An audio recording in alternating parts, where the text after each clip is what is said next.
Russians' patience is running out. Russia is starting to talk tough with the Baltics. The West was frightened that Vladimir Putin was angry at Finland's Russophobic behavior and ready to take drastic measures that NATO fears. What the West is saying about Putin's words about the Baltics. Analysts of the Western edition of Business Insider, by note the harsh rhetoric of Russian President Vladimir Putin with regard to Latvia, Lithuania and Estonia. Russia is now ready to speak to the Baltics in the language of ultimatums and warnings. Here's what Putin said.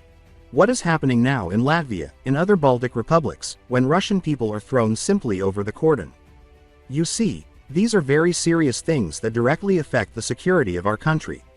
And what frightens the West is that before the events that began on February 24, 2022, the Russian president expressed roughly the same concerns about the threat to Russia's national security due to the oppression of Russians in the former Soviet Union. Putin's rhetoric markedly reinforced the Kremlin's long-standing efforts to create information conditions for future escalation against the Baltic states, likely as part of its broader effort to weaken NATO. Russian oppression. And all of this has to do with the deportation of Russians from Latvia and the tightening of immigration laws.